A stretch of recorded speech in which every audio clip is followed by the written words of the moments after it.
out there, Slotcar land. How's everybody doing this fine Saturday? Hope you're all doing well. It's finally time to give a full reveal. I know you guys seen a little bit of glimpses in a couple of videos already, but here's the full reveal of the new Slotcar Crazy studio. Everything's pretty much in its place. I got a little bit of organizing to do here and there, and there's some other stuff we want to do to the garage down the road, and we'll talk about that in a minute too. But let's go in and take a peek at the new Slotcar Crazy Studios. All right, so here we go. So here is the big reveal.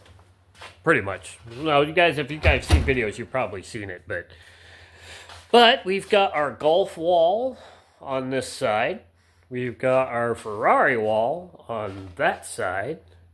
And then we've got this nice bluish gray wall on this side, just kind of a neutral color. This is our refrigerator. We were buying a fridge just for the sense of buying a new home, and we didn't know if it was going to have a fridge or not. And when we bought this house, it already had a Samsung fridge, so this is out here, so for excess food and whatnot, and drinks for race day and all that cool kind of stuff. Of course, we got the pit tables. As you can see, still got some organizing to do. There's still some stuff down here. One of my posters didn't fall, but the whole frame broke on it while it was hanging on the wall over here, so I got to get a new one of those. That's my Indianapolis poster, so we got to get a new one of those. But all the pit spaces, a couple of some more of my wall stuff. I got to find a spot to put all that. Some of it I'm still kind of putting up, but I got to find a spot for that. My drawers, the shelves that hold all our sets.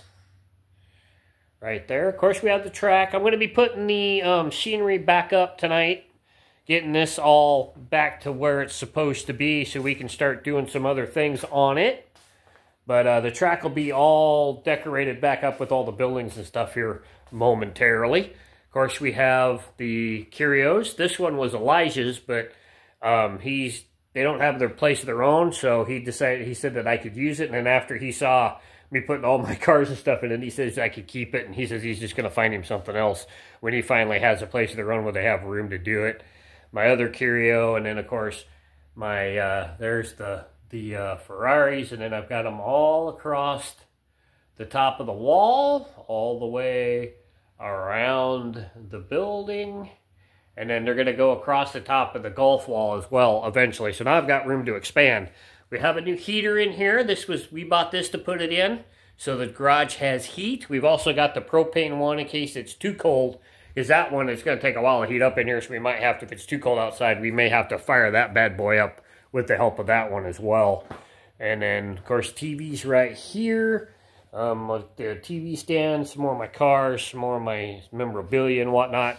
My work area now for slot cars, some of my cars display for my cars that I don't really, well, we do race these from time to time. Some of them get raced, some of them don't.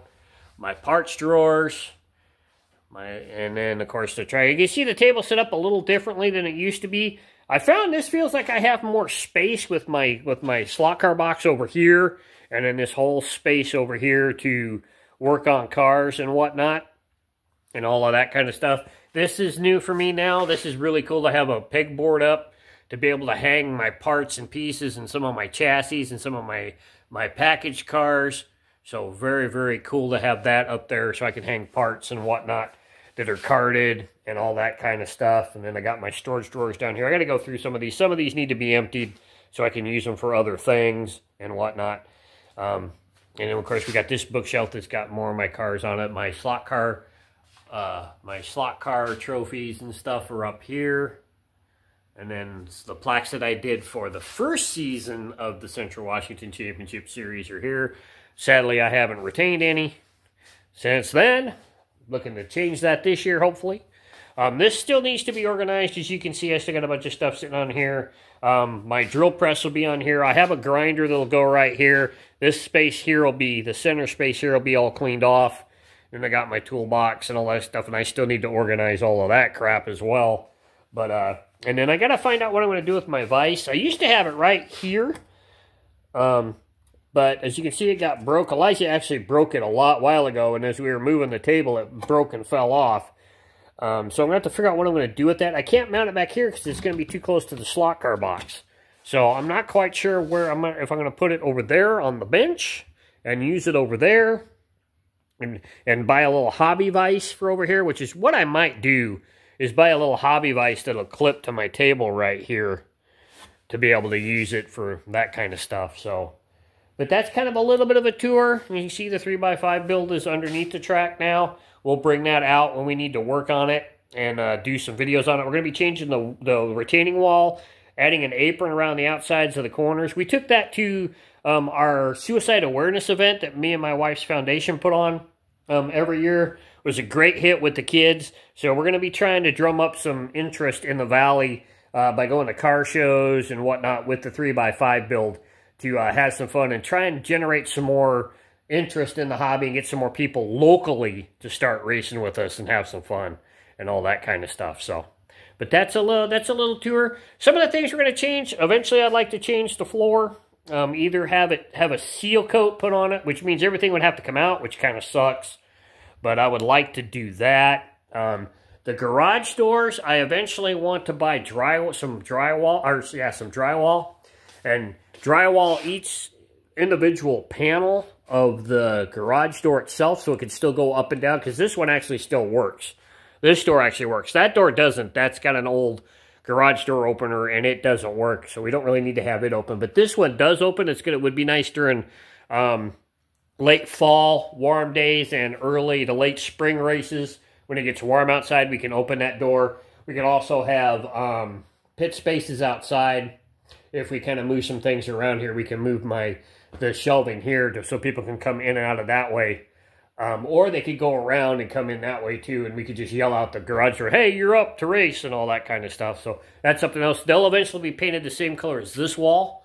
So this wall and that wall will match. So they'll be kind of complementing one another. And then I want to drywall, of course, across the top of the garage as well. Clean that all up, and the sides of the garage door and everything. Get that all nice and clean and whatnot.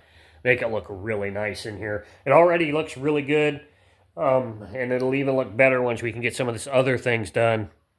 Maybe some more carpets.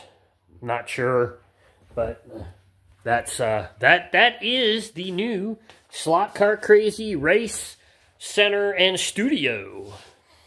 Alright, so that's the tour of the studio. Hope you guys enjoyed it. It's been a long time getting to where it's finally at. We moved in here in the first part of December, and it is now November 1st. So it took us a while. It took me a while to get it painted. Actually, it took me a while to get it mucked, sanded, painted, and then we could start organizing everything in here. And then it took me a couple weeks to get all the Hot Wheels out and all that kind of stuff. So, but it's been fun getting it all set up and all that stuff. So now we can go full bore, straight ahead with more videos and all that kind of stuff. So, speaking of videos, be aware, later this afternoon, probably about 3 o'clock Pacific time, me and Elijah are going to get on the channel live and do a live Q&A. So that'll be today, Saturday, about 3 o'clock Pacific time, roughly. It could be a little later, might be a little earlier. He's coming over. We're going to put brakes on the track, set the track up so the track will run with brakes. So once we get that done, we'll hop on and we can talk slot cars and answer questions and all that kind of stuff. So be on the lookout for that later today, 3 o'clock Pacific time. That would be, what? 3 o'clock would be, what, 7 o'clock Eastern or 8 o'clock Eastern, something like that. I'm not sure where else across the world, but be on the lookout for that. Next Sunday, we'll be back here racing live. Thank you to everybody that's been watching the live streams lately. We did the Whole Pack Round 5, did like 11,000 views. Last week's Central Washington Championship Series did over 12,000 views. I did notice a couple of comments about audio and it being kind of weird. I'm sorry about that. We're working on some new mics for that, so just deal with the audio for a little bit until we can get some better mics. But we want to start commentating for you guys, bringing you guys action, interviewing racers, all that good kind of stuff on a build up to the fray, and then we're just going to go full bore into the fray and give you guys some really cool content, especially on individual day at the fray. So be on the lookout for all of that, but be mindful. Audio might be a little funky for a little while until we get better mics, and then we'll just go straight forward from there. Next Sunday, back here, round 4 of the Central Washington Championship Series. We're back at the top of the ladder. Again, it will be Auto World, Thunderjet Ultra Gs, and the Jag Hobbies DK4 cars, and the Promoter's Choice class, which I have chosen it, but I am not going to reveal it right now. You guys will have to watch the video to see what we're racing. So be on the lookout for that. The Saturday after that, we're back to Portland for the last round of the Hopac season at Andre's house, place we've never been. We heard the track is really fast. Hopefully we can finally achieve our goal of having an all Central Washington A main. We've been trying for that all season. The best we've done is 3 people, so we're hoping to have 4. We're hoping to get everybody in it. To our knowledge, the only 2 people with a shot at the AM championship is Elijah and Stan. So it's going to be a shootout between those 2, we think. We kind of added the points up, but we're not entirely sure. But we pretty much think so. So be on the lookout for that video. We will be commentating during that round. Probably the B and A mains for both AM and Pro. So be on the lookout for that video as well. And that live, both of them will be live again. We're going to be doing racing live from now on because they draw so much views that it's hitting the demographic. That's the more important part. It's not views to me. It's cool to see those views. But I've been looking at the demographics, and they're hitting the age groups we want to hit. They're hitting the younger groups. It's weird. They won't watch the tape stuff and the edited stuff, but they'll watch the live stuff. So the 13 to 17-year-olds, the 18 to 23, and then the 25 to 35-year-olds. Both of those demographics have been going up watching both the shorts and the lives, and that's what I want. That's what we did to do with this channel, is to bring it to the younger generation so they can get into the hobby, see that it's cool, see that it's fun, and get into the hobby and bring in a younger generation to keep this hobby going, because that's what this is all about. It's all about not letting this hobby die, and we need the 18 to 17-year-olds to get into the hobby, like Shaden, like Aiden, like Elijah, to keep this hobby going so it doesn't die out when we all pass on. And hopefully it'll go from our kids to their kids and so on, and keep this hobby perpetuating and all that kind of stuff. So that's what it's all about. So that's why we're doing the racing live. Plus it helps me out. I don't have to do a ton of editing. To edit a main, or to edit like a race here, even doing one class takes me like 3 days. So doing the lives, I don't have to worry about editing. I don't have to worry about any of that. We can just shoot it live. The commentary will make it even better. And we get new mics and it'll even be better than that. And then that gives me time to concentrate on all the other videos for you guys. So that's why we're doing all the racing live now. Plus it's cool. You know, you get to see things right when it happens rather than waiting like 3 or 4 days down the road to be able to see it. So that's what that's all about. So I hope you guys have a great weekend. Catch the our Q&A later today. Don't forget to check out the walk around on Monday, the crash of the week on Thursday, the Saturday speed shot. Hopefully we'll have a couple more Tech Tip Tuesdays and some more Parts Bins Wednesdays episodes coming as well. So be on the lookout for those. And just continue to have a safe and happy week. And remember to keep that pit in the slot, wheels on the downside. If you're racing today, I hope you're doing good and hoping having fun. And we will see you guys later today with that live Q&A. I'm out. Bye.